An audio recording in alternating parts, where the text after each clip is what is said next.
Et en fait, moi, je comprends pas l'idée que là, je suis bien dans ma vie, tout va bien, tout se passe bien. Du coup, pourquoi je devrais aller chercher dans les placards, trouver un concept qui ne me parle pas et faire « Allez, Anouar, t'es bien, mais mets-toi en couple parce qu'on sait jamais. » Salut à tous les quatre. Bienvenue dans OK Zoomer. C'est une émission où on donne la parole aux 18-25 ans pour parler des sujets de société. Merci beaucoup d'être ici avec moi. J'ai plein de questions à vous poser. On va parler d'un sujet hyper important aujourd'hui, parce que c'est l'amour. Et c'est un élément central de nos vies, ou pas, parce que je sais déjà que si je dis ça, d'autres vont pas être d'accord avec moi sur la table. Moi, je vais me définir comme hétérosexuel et célibataire. Moi, je suis hétéro et en couple. Moi, je me définis comme polyamoureuse.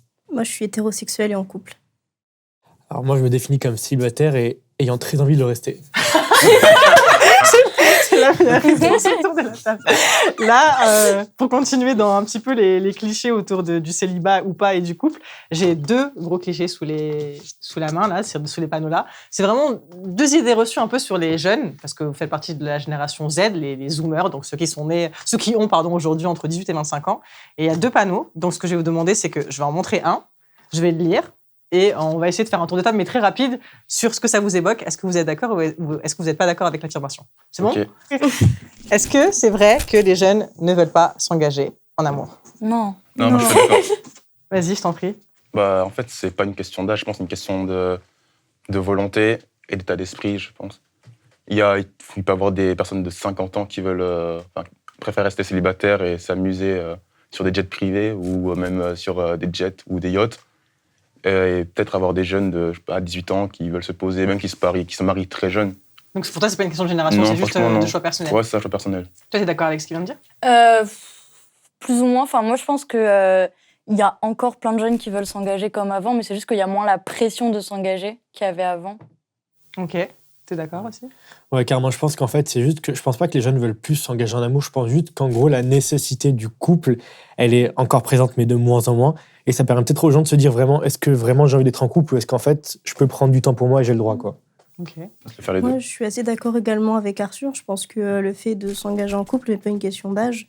On peut avoir 50 ans, 40 ans, 30 ans, 20 ans et vouloir être en couple et même s'engager en couple. On peut s'engager dans un couple, par exemple, dans le temps des couples libres où il n'y a pas vraiment, selon moi, d'engagement.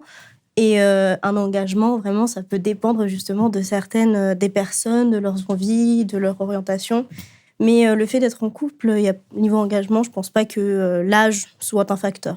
Et donc, du coup, pour toi, parce que tu as dit que quand on est en couple libre, on n'est pas forcément engagé. Du coup, pour toi, être engagé, ça veut dire forcément être dans une relation monogame avec un seul partenaire ? Totalement. Pour moi, c'est s'engager, forcément, c'est être avec une personne, s'engager avec une personne et avancer avec une personne. C'est pas une critique des autres, on va dire, orientations. Exactement. Et après, c'est juste mon avis. Et je pense que pour moi, m'engager, c'est d'être dans une relation et on va dire unilatérale, c'est-à-dire avec juste une seule personne. Je sens que t'es pas d'accord. Je sens qu'il y a pas là. Je sens qu'à ma droite, là-bas, il y a quelqu'un qui laisse parler.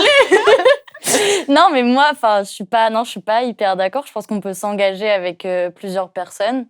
Ça dépend ce qu'on entend par engagement, mais si l'engagement, c'est prendre du temps pour l'autre pour construire la relation, pour moi, on peut s'engager avec plusieurs personnes. Est-ce qu'il faut juste pas avoir un emploi du temps plus organisé ? Ouais. Est-ce que c'est pas une question de... C'est carrément ça, mais c'est comme avec ses potes, quoi. Du coup, tu construis plusieurs relations et compter pour donner à chacun le même temps, la même attention. Je compte pas parce que ce serait un peu superficiel, Ouais. quoi, mais c'est naturel, en fait. Si j'aime les gens autant, je vais leur donner la même attention parce que j'ai envie de leur montrer l'amour que j'ai pour eux, tu Mais vois. comment tu définis du coup les personnes avec qui tu t'engages, on va dire, quand tu es en couple, on va dire en one-one, c'est-à-dire lui c'est ma copine, lui c'est mon copain. Ouais. Et comment du coup ces personnes tu les définis ? Tu peux pas dire lui c'est mon copain, lui c'est mon copain aussi, et lui aussi. Si. Pourquoi pas, si. ouais. C'est possible. Après, ça dépend parce qu'il y en a qui aiment pas les étiquettes. Moi, je m'en fiche. Moi, ça me dérange pas de dire mon copain. Ça veut pas dire que j'en ai qu'un seul. Je sais pas. En vrai, ça dépend. Parfois, je dis mon amoureux, mon copain, mon amante, des trucs comme ça, tu vois. Genre. Moi, j'aimerais revenir sur un truc que tu as dit quand tu as dit c'est un peu comme tes potes. Je pense qu'on peut pas comparer les relations qu'on a avec les potes et avec la personne avec qui on est en couple. C'est que, en fait, personnellement, je vois le couple comme une personne, la personne avec qui je suis en couple comme une personne vraiment spéciale et un peu au-dessus du lot. Si je sors avec elle, si je m'engage personnellement avec elle à aller plus loin, c'est que j'ai quelque chose en plus que j'ai avec cette personne qu'avec mes amis. Je me verrais pas, par exemple, emménager avec des amis. Alors, ça peut être une colocation très bien, mais dans le sens, par exemple, je me vois pas avec mon meilleur ami aller plus loin dans une relation. On a une relation amicale, et si je suis en couple avec une personne, c'est que cette personne est spéciale à mes yeux et que je me sens pas remettre cette étincelle pour les autres personnes. Pour moi, c'est ça. Je pense qu'il faut distinguer amitié et amour. Alors, un ami peut devenir un amoureux, ça, bien sûr. Mais et un amoureux peut devenir un ami également. Mais important de préciser. C'est un peu plus rare. J'ai cette chance. Mais je pense que je pense qu'après comme si toi t'en as plusieurs, c'est ton point de vue. Si tu es heureuse comme ça, je pense que c'est le principal. Personnellement, si j'ai les sentiments pour une personne, j'en ai pour une personne et je peux pas l'avoir. La même chose pour mes amis. En fait, moi, j'ai un peu cassé enfin pas cassé, mais genre j'ai un peu flouté un peu les barrières entre amis et amoureux et couple, etc. Je tiens beaucoup à mes amis et je leur accorde beaucoup de temps. Et pour moi, c'est hyper important et c'est pas plus important pour moi que mes relations amoureuses. Et pour moi, la seule vraie différence, en fait, c'est l'attirance physique, si tu veux. Genre, j'ai de l'amour pour mes amis, en fait.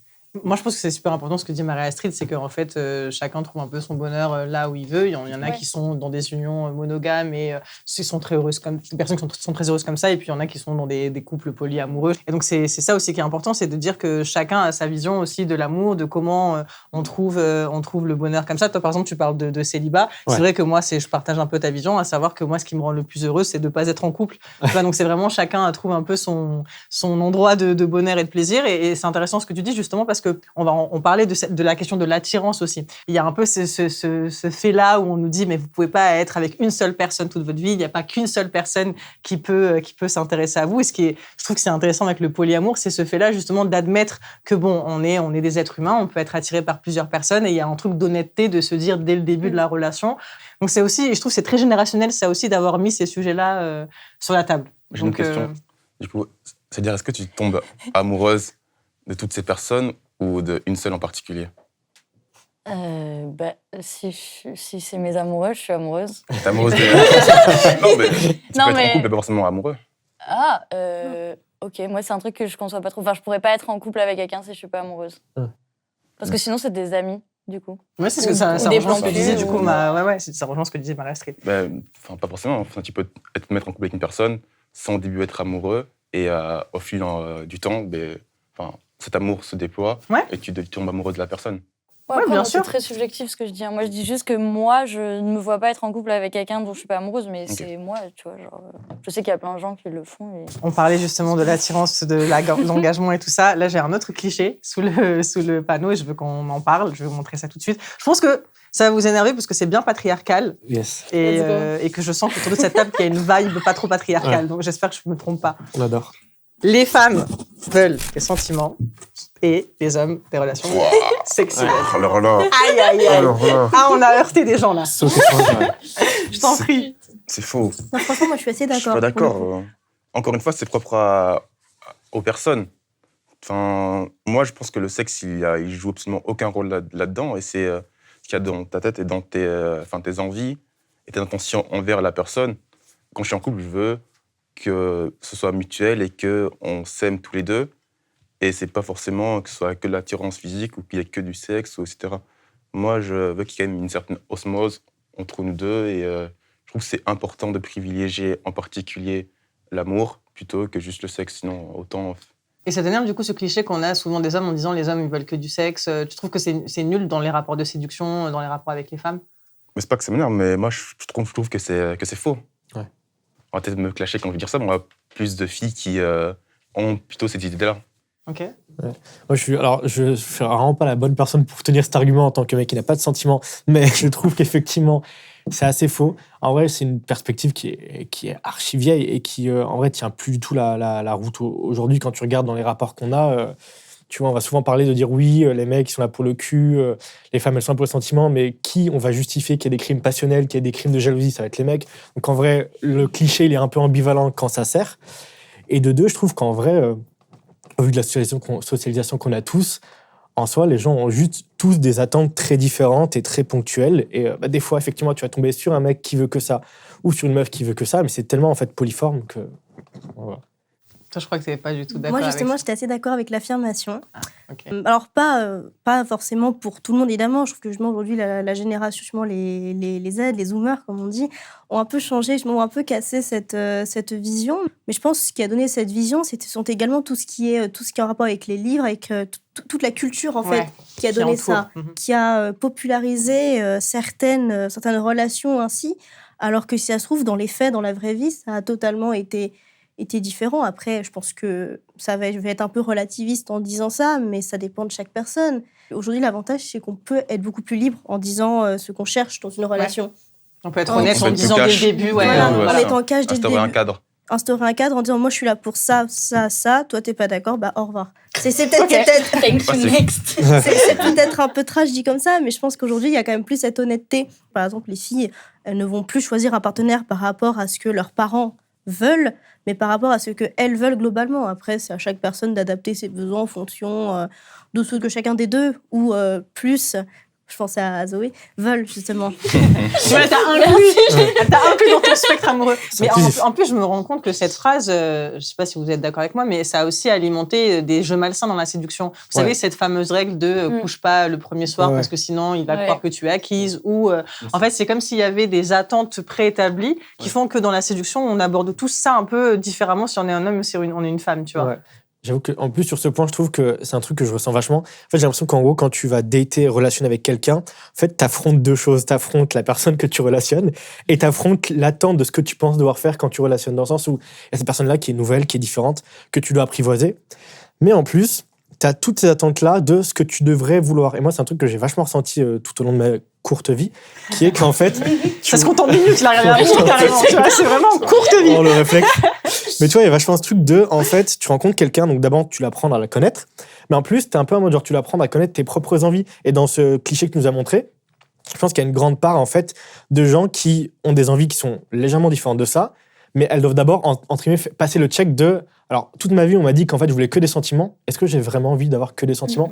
Inversement, moi, je connais plein de potes à moi, des mecs, ils vont te dire ça, ils vont dire, moi, je suis là que pour le cul. Et quand 3 semaines après, ils te font larguer, ils sont en larmes, tu vas genre, bah, le cul, il est où, là ? Et en fait, je pense qu'il y a vachement ce truc-là de devoir se battre avec ces deux attentes-là, quoi. Et toi, Marie-Astrid, parce que tu disais justement que tu es quand même plutôt d'accord avec ce cliché, est-ce que tu arrives à formuler justement ce que tu veux ? Est-ce que, par exemple, tu arrives face à un homme dans les premiers dates, est-ce que tu n'as pas ce truc-là, tu sais, de les femmes font peur aux hommes quand elles formulent clairement leurs intentions ? Moi, je dis les choses clairement. Je me dis, si le mec il est vraiment amoureux de moi, je lui dis les choses. S'il a vraiment quand même un petit truc pour moi, si je lui dis les choses et qu'il a les mêmes envies que moi, on va forcément se trouver. Se C'est que recouper. moi, je crois que si je sors avec une personne, c'est la personne, c'est qu'on a les mêmes besoins. Donc, si on a les mêmes besoins, il faut qu'on se dise les besoins, les envies, les attentes. Je pense que si on se les dit pas, on peut pas vraiment construire justement quelque chose. Après, c'est mon pur avis, mais je pense que c'est important. Et toi, je sais que Arthur, c'est super important. Le couple, c'est un cocon pour toi et tu y tiens. Est-ce que tu trouves qu'il y a quand même une pression sociale qui nous incite tous à être en couple ? Est-ce que tu trouves qu'il y a vraiment cet enjeu-là de on n'arrive pas à se définir quand on est célibataire, on a absolument besoin d'être avec quelqu'un pour déjà avoir une place sociale, pour être valorisé socialement ? Est-ce que tu trouves qu'il y a encore cette pression-là ? Moi, je pense qu'elle n'y est pas vraiment. Après, je pense que la pression, elle vient d'ailleurs. Moi, je pense aux réseaux peut-être qui montrent pas forcément des mauvaises images, qui cachent un peu le mal ou le bien et qui montrent vraiment ce qu'ils ont envie de montrer. Quand tu vois par exemple, des couples parfaits ou... Tu veux dire sur les réseaux sociaux, quand il y a une espèce d'idéalisation de... Ouais, ça, du couple, carrément. Alors Les couple goals, c'est ça ? Ouais, ça couple goals, Ah ouais, tout le ça. En fait, je pense que ça incite les gens à se mettre en couple et à être parfaits comme ils peuvent voir sur les réseaux, alors que la plupart des couples, ils passent leur temps aussi à s'engueuler, ce qui est normal. Et ça, ils ne le montrent pas. Et je trouve que c'est dommage de... Et tu es d'accord avec ce qu'il dit, c'est-à-dire qu'à la fois, il y a une pression sociale à être en couple et en même temps, il y a quand même une liberté dans la manière dont tu choisis de te montrer ou pas, de le raconter ou pas. En vrai, non, franchement, il n'y a aucune pression. Enfin, tu fais comme tu veux. Certes, on va dire ça influence un petit peu, mais la pression, il n'y est pas vraiment. Ouais. T'as pas l'air d'accord, hein ? Ouais, parce que Anouar est célibataire, donc du coup... Ça toi, pas de pression, toi, moi. tu la sens, cette pression, on te pose souvent la question de bon, tu te poses quand En vrai, autour de moi, les gens ont l'habitude maintenant, donc plus personne ne me la pose, même ma mère ne me la pose plus, donc c'est dire à quel point vraiment c'est installé que ça passe. Mais il y a une période aussi, parce que du coup, moi je me définis comme aromantique, qui est qu'en fait l'idée c'est qu'en gros, moi, je me ressens pas spécialement le besoin d'avoir une relation romantique, je me ressens pas spécialement l'envie non plus. Et en fait, du coup... Il y a juste Marie Astrid qui a sorti sa plus belle grimace en mode, mais est-ce que c'est possible? Comment ça se fait? Non, Bah, mais, avoue ta réflexion, vas-y, on t'en prie. donc, en vrai, l'idée, c'est que en vrai, j'ai pas spécialement envie ni besoin d'être en couple, grosso modo. Et pour un peu désarmer les potentielles réflexions, moi, je dis souvent que mon aromantisme, en fait, c'est pas une décision, c'est un constat. C'est-à-dire qu'en fait, là, à date, depuis 24 ans, en vrai, je suis comme ça se passe bien, on verra après. Et du coup, moi, en vrai, j'ai toujours été célibataire, ça m'a toujours fait kiffer. Et en fait, au début, il y avait des petites questions. Et en fait, la pression, si je dois appeler ça une pression, c'est qu'en fait, ça s'attend toujours au tournant en fait, de ma vie. C'est-à-dire qu'en fait, on va toujours attendre à ce que, genre, il y a quelque chose qui pop à un moment donné, un couple, une relation, un truc. Alors qu'en fait, genre, ma vie, elle est pleine, elle est remplie. Elle est déjà assez biographique comme ça. Je pense qu'on n'a pas besoin d'ajouter... Mais ça veut dire que t'as jamais eu de relation? T'as jamais été en couple? Alors, j'en ai eu, mais c'était des flops, quoi. C'était des flops. Enfin, en vrai, je Ça n'a rentre pas duré dedans. longtemps, c'est ça? Ou En fait- c'était un échec dans la relation? Même pas des échecs, c'est quand j'étais plus jeune. Ouais. Et du coup, tu sais, je me disais, ah, vas-y, let's go, faut le faire. Et je le fais. C'était comme tout le monde, tu suivais un peu le mouvement. Bah c'est oui, ça? normal, tu vois. Et tu rentres dedans et tu sais, je me dis, bon, bah en fait, je la connais pas, cette meuf, c'est pas ma pote. Non, mais Oh, wow. honnêtement, en vrai, genre, le truc, c'est que moi, ma vie, en fait, affective, comment dire, elle réside, elle circule énormément autour de mes amis, tu vois. En fait, dans mon cerveau, il y a ça, il y a mes amis et ma famille, entre guillemets. Et en fait, j'apprécie les gens si je les connais, etc. Donc, l'idée, en fait, de mettre sur un piédestal quelqu'une, sous prétexte que, voilà, c'est un truc vraiment qui est totalement hors de mon système de pensée, quoi. Mais du coup, est-ce que tu as eu déjà des relations, genre des relations avec des gens qui étaient genre peut-être juste sexuelles ou un truc comme ça, et en mode à un moment, la personne t'a mis la pression en mode bah alors, c'est quand qu'on est en couple, genre, ils sont où les sentiments, tu sais? Du coup, moi, en fait, ce que je fais, c'est que je préviens toujours en amont de toutes mes relations. Je le dis direct. Je vais dire, voilà, c'est là. Enfin, c'est vraiment un contrat, mais c'est moins formel que ça, promis. Ok. Et en fait, l'idée, c'est que juste, je préviens. En fait, je dis juste qu'en gros, moi, généralement, ça m'intéresse pas. C'est pas quelque chose qui me parle. En fait, si tu me dis demain, coucou, en fait, je suis voyante, un noir à 45 ans, tu seras marié, je te dirais pas, ça me dégoûte pas. Je serais en genre, ah, pourquoi pas? Mais en vrai, là, Tu ressens pas ce besoin et... c'est ça. Vraiment, c'est un truc qui. Et en vrai, ce besoin, je l'ai jamais vraiment ressenti de ma vie, quoi. En fait, en soi, c'est avec le temps, j'étais un peu en disant, ah, les gens font ça, peut-être pas obligé de le faire, tu vois. Et en fait, moi, je comprends pas l'idée que là, je suis bien dans ma vie, tout va bien, tout se passe bien.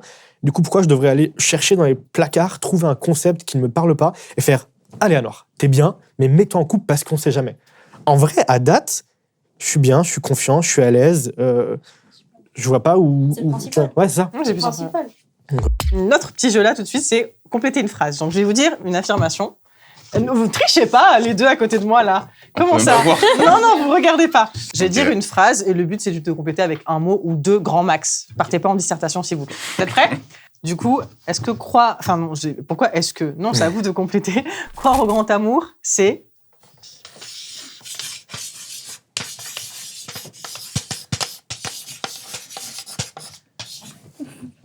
Ok. Ah, elle n'a pas fini. Marie-Astrid est en train de faire une dissertation. Ah ouais. Il y a 4 mots là-dedans. C'est mon côté étudiante. C'est rentrée littéraire. On montre à 3. 1, 2, 3. Beau, mignon, normal, optionnel, un rêve à réaliser. Pourquoi un rêve à réaliser, du coup? Alors, rêve dans le sens où on a tous vu les couples Disney, les couples là, qui s'embrassent, qui se rencontrent à la fin, le prince charmant qui embrasse la princesse, ils se marient, ils ont des enfants, ils vivent heureux, c'est tout beau, tout mignon. Mais malgré tout, c'est un rêve. Alors, c'est mieux de le rêve. On va pas faire comme la Belle au bois dormant, s'évanouir et attendre que franchement vienne nous réveiller. Mais je pense que c'est important justement de pouvoir croire au grand amour parce que je pense que ça donne de l'espoir et je trouve que ça permet quand même de faire vivre. Alors, je comprends que, comme toi, tu n'as pas forcément envie Ouais. d'y croire, mais je Mais il pense était d'accord, là, que... je crois, là-dessus. T'avais mis quoi? T'avais Optionnel, effacé ton non? mot. J'ai mis Ah non, optionnel, optionnel, ouais, pardon. optionnel. Non, il était pas d'accord. Excusez-moi. J'avais pas lu parce que tu viens de l'effacer. Donc... Et je pense que justement, c'est bien justement de vouloir quand même y croire et de pouvoir justement, même quand on est en couple avec la personne, de croire justement que c'est le grand amour. Parce que si on croit pas au grand amour, autant arrêter la relation tout de suite. Autant se dire, D'accord. il n'y a pas le grand amour, on s'arrête là, c'est pas la personne, hop, je m'arrête là, au bout de 2 mois, c'est fini, ciao. Moi, je trouve ça dommage parce que du coup, tu peux passer à côté de relations qui peuvent être super belles, mais qui seront pas le grand amour, tu vois. Moi, je crois genre au fait qu'on puisse avoir plusieurs grands amours dans sa vie, mais parfois, juste, je sais qu'il y a une alchimie quand même, mais c'est pas le grand amour.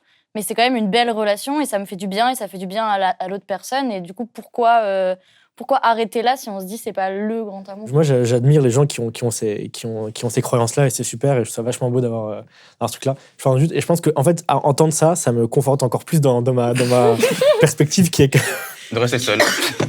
Qu'en gros, en fait, justement, c'est le fait que moi, je vois ça et que je vois des gens qui croient et qui n'y croient pas, ça montre encore plus qu'entre guillemets, que je suis bien là où je suis. Quoi. Ouais. Mais c'est ça, c'est une question de où est-ce que chacun trouve son bonheur. Alors, l'exclusivité, c'est...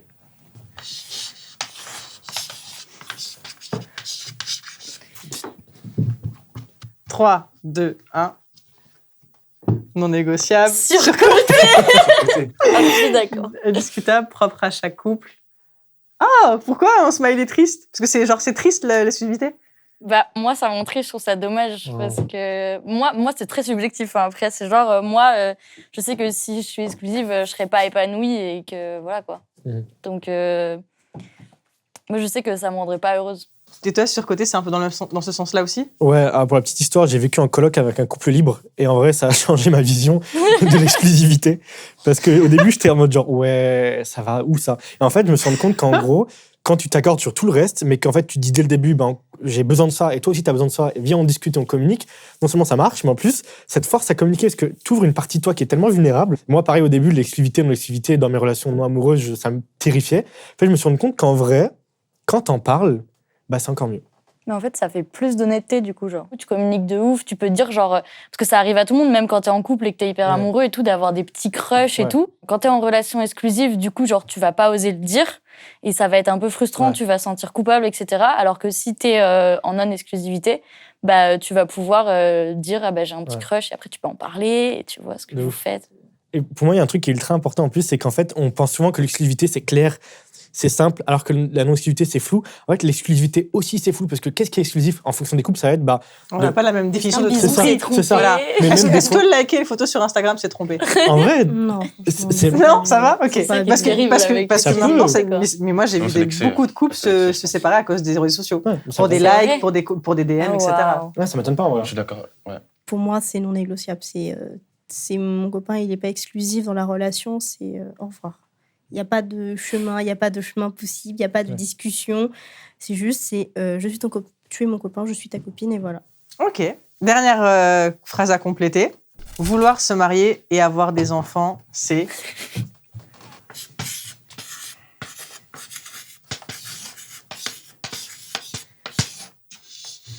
Vous êtes prêts? Ouais. 1, 2, 3. Alors, possible, ok si ça rend heureux, l'objectif, cher, et moi j'ai mis ok. C'est toujours ok quoi, de vouloir se marier. Je suis assez d'accord avec Arthur de mon côté. Avoir des enfants, c'est une charge, malgré tout, et même pour l'enfant. Si avoir un enfant, c'est avoir, selon moi, un père, une mère, un cadre familial. Ouais. Et j'ai vu Zoé. Non, j'ai rien dit. Enfin, je comprends, mais moi, j'ai pas besoin de me marier pour m'engager avec quelqu'un, en fait. Que le maire le reconnaisse ou pas, franchement, je le connais pas, je sais pas, tu vois. Je m'en fous un peu, quoi, tu vois. Genre, moi, je sais, je me connais, je connais mon amoureux ou mon amoureuse, et genre, je sais si on s'engage, ça se voit dans les actes, ça se voit dans les paroles, ça se voit dans la vie de tous les jours, tu vois. J'ai pas besoin d'un papier qui va me dire, ok, t'es marié, t'es engagé, et genre, ça va durer, tu vois.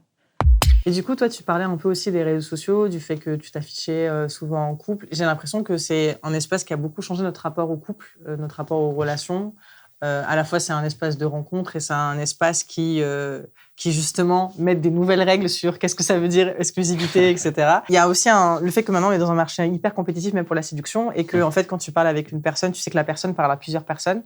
Moi, je sais que c'est quelque chose avec lequel j'ai beaucoup de mal, par exemple, tu vois, le fait de te dire, en fait, tu t'accordes pas le temps de savoir qu'est-ce que tu veux et qu'est-ce que la personne veut. Est-ce que toi, c'est un truc avec lequel tu es d'accord aussi? Moi, je pense pas. Hein. Je pense que si tu es intéressé par la personne et qu'elle, par ailleurs, est elle aussi intéressée, justement, on va prendre ce temps-là de te répondre et de t'intéresser à toi, de venir te voir, de créer des liens. Et justement, les personnes avec qui elle parlait avant ou avec qui elle échangeait quelques messages, elle va justement les mettre sur le côté, pour se concentrer juste sur toi. Je suis assez d'accord. Je pense que même si j'en suis rendu compte avec on a la possibilité de rencontrer plusieurs personnes, de discuter avec plusieurs personnes, je pense que s'il y a vraiment un feeling avec une personne, alors évidemment, pour rencontrer des amis sur le site de rencontre, c'est possible. Hein. Il y a des gens, finalement, tu les vois, tu fais bon, on s'entend pas bien, mais il n'y a pas de sentiment. Et puis voilà. Et puis après, personnellement, moi, je vois pas qu'il y ait une relation avec que du sexe. Personnellement, j'ai besoin qu'il y ait des sentiments. Parce que si vraiment, comme disait Arthur, s'il y a vraiment des sentiments pour une personne, si on voit qu'il y a quelque chose que nous pouvons construire, qui est possible d'être... Voilà, quelque chose de réciproque. Si on voit qu'il y a quelque chose et qu'on se revoit, que la personne en face est contente de nous revoir, qu'on est content de la revoir, Je pense que oui, après, il faut juste, je pense, prendre son temps et pas faire les choses trop vite. Il y a des personnes pour qui des relations peuvent devenir ultra toxiques et devenir ultra blessantes pour les autres, parce qu'on peut aussi tomber sur des pervers narcissiques, des personnes qui peuvent vous dire « Ah, t'es magnifique, t'es une personne merveilleuse, t'es géniale, t'es exceptionnelle » et du jour au lendemain, vous ghostez du jour au lendemain, juste parce que je pense encore à mon ex. Voilà, la fameuse excuse. Ça sent l'expérience. J'ai pas osé le dire. C'est une expérience. Est-ce que tu as des messages à faire passer? Je regarderai potentiellement cette vidéo. Message à mon ex. Non, mais je trouve ça, même si des fois c'est pas voulu, c'est malgré tout, je trouve un peu toxique. Mais par contre, je suis d'accord avec toi sur le fait que ça a créé des nouvelles formes de violence, les réseaux sociaux. Ouais. Tu vois, tu as parlé du ghosting, mais il y a aussi plein de choses. Le fait de stalker ses ex, par exemple. Moi, je sais que beaucoup de gens, et j'en fais partie, ont eu du mal à un moment donné à oublier leur ex parce qu'en fait, on suit maintenant la vie de la personne sur Instagram ou sur Regarde ce qu'elle fait, Snapchat. regarde qui elle voit, Ouais, on est etc. au courant de attends, elle a changé de couleur de cheveux, elle est plus belle, elle est plus heureuse sans moi. Donc, ça a créé aussi des comportements pour faire réagir. Je sais pas, moi j'ai des copines qui postent des stories sur Insta et qui regardent juste après s'il n'y a pas Message dans les un yeux. petit texte Ça, à ouais, regarder. je vois. Tu vois, ça a créé un peu des Ouais, non, comportements c'est vrai. toxiques aussi, je trouve. Et ça, pour le coup, je trouve ça pas naturel, mais je trouve ça assez logique dans le sens où, enfin, pas logique, enfin, c'est pas ouf, en vrai, on est d'accord de faire des trucs pour son ex ou de stalker son ex ou même de stalker des gens avec qui on a envie de relation, etc. Ça pas ouf, mais je trouve ça assez. Stalking, c'est pas ouf. Je trouve ça assez cohérent dans le sens où, effectivement, tu passes d'une époque, il y a 30 ans, où quand ton ex y part, il n'existe plus, à maintenant, quand ton ex y part, il existe un peu à côté, tu vois, quelque Ça, part. c'est vrai. Malgré tout, sans s'en rendre compte, je pense qu'aujourd'hui, avec les sites de rencontres, les réseaux, malgré tout, il y a une forme de toxicité qui s'installe sans le vouloir. Hein. On a tous, même moi, je pense que j'ai dû être toxique une fois dans ma vie sans me rendre compte. Hein. J'ai une question, vous avez fait quoi, vous, la première fois que vous avez été ghosté? Parce que moi, j'ai fait une erreur, c'est que j'ai harcelé la personne de message. Genre, je devais avoir 21 ans, ça se passait plutôt bien, j'ai été c'est ghostée et C'est ce qu'il veut. Pourquoi tu réponds pas? Qu'est-ce qu'il y a? J'ai fait un truc, enfin, tu vois, vraiment des trucs. Moi, j'ai laissé faire. Comment vous réagissez, vous, quand on vous. Moi, Est-ce que vous vous rappelez de cette fameuse Ouais, fois où je on me vous a rappelle, ghosté? je me C'est rappelle. qu'il s'est passé quoi? Je fais le truc le plus naze au monde, j'ai écrit un poème, il est dégueulasse. Oh Il est nul. C'est-à-dire que j'avais 17 ans, je me prenais pour une espèce de... Je me prenais Un pour peu romantique en Non, vrai. mais je me prenais pour... Tu nous as menti alors. Genre, le mec, je me prenais pour la révolution culturelle française, j'ai rien révolutionné, c'était hideux. Mais en vrai, c'est pas... Enfin, moi, Et la personne t'a répondu? Non. Vous faites quoi, vous, quand vous êtes ghosté? Est-ce que Moi- vous arrivez à. Moi, je pense pas, quand je suis ghosté, tu veux plus pas me parler, tu me parles plus, c'est tout. Hein. Donc, ça y est, tu zappes. Ouais, je vais pas courir après les gens. Wow. Ouais, Moi, c'est pareil. la réaction mature qui Moi, on devrait pareil, tout savoir. j'ai Stylé. laissé faire et Et 2 mon mois amitié, après, j'ai hein. dit, tu peux m'expliquer pourquoi tu m'as gossé, puis après on a rediscuté. Ouais, tu laisses passer un peu Voilà, de j'ai temps. passé un peu de temps, j'ai essayé de passer la chose, et je lui ai dit, qu'est-ce qui s'est passé? Je lui ai dit, ok, je comprends, t'as juste fait d'une autre manière. Ouais, plutôt que de Puis voilà. disparaître. Voilà, moi je préfère laisser passer les émotions du moment. Une fois que je sens vraiment que j'ai passé le cap et que j'ai fait entre guillemets le deuil, Ouais. je arrive à. Tu rouvres la conversation pour dire, Voilà. t'as des comptes à me rendre. Donc, toi, tu fais comment quand t'es ghosté? Moi, ça me saoule trop en fait quand on me ghost. Après, je pense qu'à ça. Du coup, C'est je ça le n'arrive problème. pas Ça, à passer à c'est autre chose. vrai. Et du coup, j'ai besoin de savoir Ça, c'est pourquoi. Parce qu'en fait, il y a vraiment, je pense que à la personne du coup qui me ghost en mode mais pourquoi il fait ça? Et du coup, je suis en train de me repasser Et les tu moments vois ses qu'on a stories. fait, Et en tu train de vois me dire ses mais stories. qu'est-ce que j'ai dit, en train de Les relire stories. tous les messages et tout. Enfin, je deviens folle. Et du coup, je préfère demander direct mais pourquoi? Et Ouais. une fois que la personne m'a expliqué ou qu'elle m'a dit clairement je veux plus qu'on parle, tu m'intéresses pas ou nanana ou je sais pas quoi. Et du coup là, à partir de ce moment-là, je peux dire ok, tant Ouais. pis, c'est next. Oui, tu vois. voilà, c'est ça. Moi, Mais j'ai besoin d'une explication que parce tu que mettes les sinon choses je au peux clair. pas, tu vois. Moi, Je j'ai peux pas une... attendre 2 mois, genre moi Ouais. c'est. Il y a un autre sujet, je trouve, qui est très générationnel aussi. Et là, pour le coup, je suis plutôt contente qu'on l'ait amené parce que le ghosting, on aurait pu s'en passer. Mais en revanche, le consentement, c'est super important. Et justement, on en parle de plus en plus de comment on formule, comment on explicite, comment justement, quand on rencontre quelqu'un, comment on fait pour pas le heurter ou la heurter dans son envie, dans son désir, etc. Est-ce que ça, c'est un truc aussi que vous vous posez de plus en plus dans vos relations? Vous incorporez cette notion et cette logique très importante de consentement. De ouf. En fait, je pars du principe que si je te demande quelque chose et que tu dis non, ce sera pas parce que je te l'ai demandé, c'est parce que juste tu n'en as pas envie en fait. Et Ouais, du coup, le fait de demander est pas superflu, ça permet d'instaurer et de rappeler aussi à la personne qu'en fait, en gros, que tout ce qui se passe là est pas forcément nécessaire, c'est pas obligatoire, et on peut en faire ça, on peut faire ça plus tard, on peut faire ça avant, mais aussi qu'en gros, aucun de ces axes n'est forcément, parce qu'il y a souvent des situations où en fait, tu disais des fois qu'en gros c'est assez logique.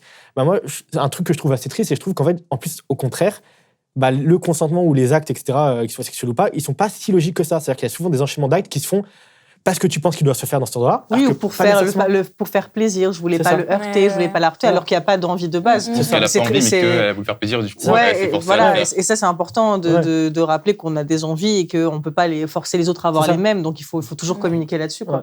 Et demander le consentement, c'est aussi dire, en fait, je suis ouvert au refus. En fait, c'est-à-dire qu'un non est accepté. Il y a un espace pour un non, quoi. J'ai une dernière question pour terminer notre échange. Avec tout ce qu'on s'est dit sur le consentement, les réseaux sociaux, le stalking, le ghosting et tout ça, comment on pourrait faire tous, donnez-moi des conseils, soyez mes coachs en séduction, pas ceux de TikTok, pas ceux qui me disent de ne pas répondre au bout de 3 jours, s'il vous plaît. Donnez-moi des vrais conseils pour qu'on améliore tous nos relations amoureuses. Et je trouve que c'est intéressant d'ailleurs ce que tu disais sur peut-être ça se joue dans l'équilibre et de considérer que nos amis, ça fait partie aussi du cadre amoureux, ça fait partie du cadre affectif en fait. Donc voilà, c'est quoi un peu vos conseils, c'est quoi votre approche pour qu'on puisse tous vivre plus sereinement nos relations? Je dirais la communication. Et pour savoir bien communiquer, il faut savoir ce qu'on veut et du coup se connaître un peu. Donc se connaître d'abord pour ensuite pouvoir communiquer ce qu'on veut, ses attentes et ses limites. Moi, c'est l'honnêteté. Hein. Honnêteté, donc, admettons, on n'est plus amoureux d'une personne, mais on n'ose pas lui dire, on va se permettre de faire des choses qu'on ne se serait pas permis avant. Comme l'infidélité? Ouais, c'est ça. Je pense que c'est mieux de mettre un terme avant la relation plutôt que de la blesser C'est clair. et de lui laisser des séquelles en partant. Ouais, il y en a 2. Le premier point pour moi, c'est la clairvoyance. Dans le sens où, en gros, savoir vraiment ce que tu veux. Moi, j'ai vu beaucoup d'amis à moi, en fait, s'engager dans des relations, dans des pratiques, dans des espaces, en fait, qui étaient ce qu'ils pensaient qu'ils voulaient, mais pas vraiment ce qu'ils voulaient eux, tu vois. Et je suis pas en train de faire le gourou du « waouh, j'ai découvert le secret, en fait, le romantisme n'existe pas ». Non, mais juste, en gros, que c'est bien aussi des fois de se poser, de se dire c'est quoi dont j'ai envie. Et des fois, à l'inverse, il y a plein de gens qui se disent non, qui disent oui, je cherche pas du couple, clairement que si. Et puis pour moi, le deuxième, c'est sortir de cette espèce de arrêter de se comporter comme un juge. En fait, toutes les relations sont pas des procès, et des fois, il peut arriver que j'ai une relation avec quelqu'un et quelque chose qui nous blesse, mais qu'en fait, spoiler, c'est ni ma faute ni ta faute. En fait, comprendre que des fois, t'as mal, mais en fait, c'est pas la faute de l'autre. Ou genre, je t'ai fait mal, enfin, sauf quand c'est clairement le cas. Quand c'est pas du volontaire, tu veux dire. C'est ça. Que des fois, effectivement, si on ne se plaît pas, c'est la faute à personne, même si ça fait mal, quoi. Moi, pareil, je suis d'accord avec Arthur, la communication et l'honnêteté, et surtout savoir ce qu'on veut de base, connaître nos failles, connaître nos limites, savoir à peu près qui on est, savoir ce qu'on a vécu, ce qu'on a vu aussi, parce qu'on s'inspire aussi d'expériences des autres autour de nous. Je pense que c'est important aussi malgré tout, de respecter ses propres valeurs, peu importe quelles qu'elles soient, qu'on veuille en couple avec 2 personnes, avec 3 personnes, pas vouloir être en couple, c'est de respecter ses valeurs pour après pouvoir se dire j'ai ces valeurs, je les ai respectées moi-même, ce sont les miennes et elles sont à personne d'autre. Personne n'influence telle ou telle personne, chacun vit sa vie, chacun vit son amour comme il l'entend et que l'expérience de vie puisse faire, comme on l'est ici, de beaux témoignages. Exactement. Je peux rajouter ma petite touche parce que je pense qu'on en a aussi parlé et qu'il faut le souligner. C'est l'idée de dégenrer aussi les rapports de séduction, c'est-à-dire de plus être dans ce rôle-là où c'est l'homme qui fait le premier pas et la femme qui attend. Il faut aussi rééquilibrer. Moi, je pense que c'est un peu la promesse de notre génération et moi, je peux faire la vieille des milléniaux aussi juste avant vous, mais c'est ça en fait l'idée, c'est aussi de se dire comment on remet tout sur la table, comme on vient de le faire, pour construire justement les nouveaux couples, les nouvelles façons d'aimer. En tout cas, c'était un vrai plaisir de discuter avec vous. Et j'espère que vous avez passé un bon moment aussi. Merci d'être venu. C'était trop cool. Merci.